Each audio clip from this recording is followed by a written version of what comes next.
بسم اللہ الرحمن الرحیم۔ اس طبقہ سے مراد بنو عدنان یا اولاد اسماعیل علیہ السلام ہیں۔ یہ لوگ ملک عرب میں باہر سے آباد ہوئے، اس لیے ان کو عرب مستعربہ یا مخلوط عرب کا خطاب دیا گیا۔ سیدنا ابراہیم علیہ السلام کی مادری زبان عجمی یا عبرانی زبان تھی۔ سیدنا اسماعیل علیہ السلام کو سیدنا ابراہیم علیہ السلام ماں ان کی والدہ ہاجرہ کے جب مکہ معظمہ میں چھوڑ کر گئے تھے تو انہوں نے قحطان کے قبیلہ جرہم سے جو مکہ معظمہ میں آباد ہو گئے تھے عربی زبان سیکھی، اور آئندہ یہی عربی زبان آل اسماعیل کی زبان ہوئی۔ سیدنا اسماعیل علیہ السلام کی عمر 15 سال کی تھی کہ ان کی والدہ سیدنا ہاجرہ علیہ السلام کا انتقال ہو گیا۔ والدہ کی وفات ہونے کے بعد سیدنا اسماعیل علیہ السلام نے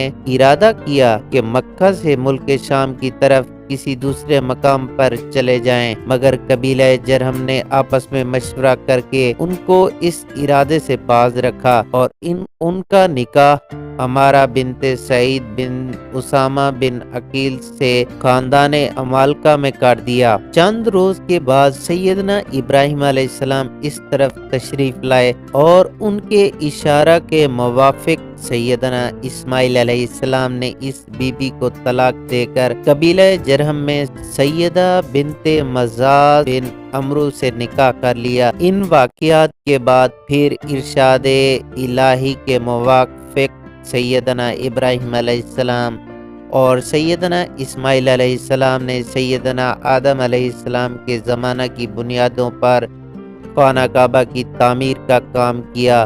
اس طرح کام شروع کیا کہ سیدنا ابراہیم علیہ السلام تو جڑائی کا کام کرتے تھے اور سیدنا اسماعیل علیہ السلام گارا اور پتھر اٹھا کر دیتے تھے، اور دونوں بزرگ یہ دعا کرتے تھے جس کا ترجمہ ہے: اے ہمارے رب، ہم سے یہ خدمت قبول فرما لے، تو سب کے سننے اور سب کچھ جاننے والا ہے۔ جب دیوار کسی قدر بلند ہوئی اور تعمیر کے کام میں وقت تو لگا تو سیدنا ابراہیم علیہ السلام ایک پتھر پر کھڑے ہو کر کام کرنے لگے۔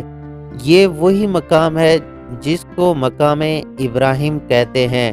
خانہ کعبہ جب تیاری کے قریب پہنچا تو سیدنا ابراہیم علیہ السلام نے سیدنا اسماعیل علیہ السلام سے کہا کہ کسی اچھے پتھر کا ٹکڑا لاؤ تاکہ مقام رکن پر رکھ دوں، جس سے لوگوں کو امتیاز باقی رہے۔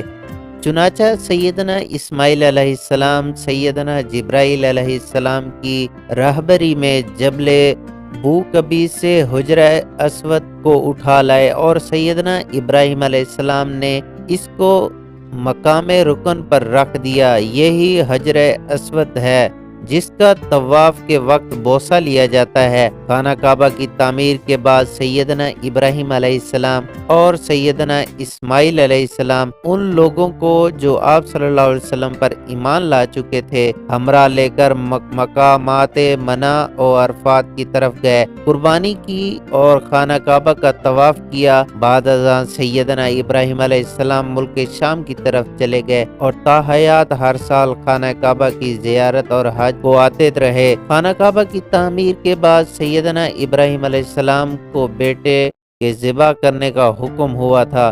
سیدنا اسماعیل علیہ السلام نے آخر تک مکہ معظمہ ہی کے اندر سکونت اختیار کی۔ قبیلہ بنی جرہم، قبیلہ عمالقہ مکہ معظمہ میں اور اطراف مکہ میں سکونت پذیر رہے۔ یہ وہ عمالقہ نہیں ہے جو عرب باعدہ میں شامل ہیں۔ انہیں قبیلوں کے کچھ لوگ سیدنا اسماعیل علیہ السلام پر ایمان لائے تھے، کچھ بدستور اپنے کفر الحاد میں قائم رہے۔ سیدنا اسماعیل علیہ السلام کی وفات باروایت توریت 137 سال کی عمر میں ہوئی۔ آپ علیہ السلام کی وفات کے بعد آپ علیہ السلام کے 12 بیٹے موجود تھے، جن کی نسل نے اس قدر ترقی کی کہ مکہ میں نہ سما سکے۔ اور تمام ملک حجاز میں پھیل گئے۔ کعبہ کی تولید اور مکہ معظمہ کی سیادت بنی اسماعیل سے مسلسل متعلق رہی۔ سیدنا اسماعیل علیہ السلام کی نسل میں ان کے بیٹے کیدار کی اولاد میں سے ایک شخص عدنان ہوئے۔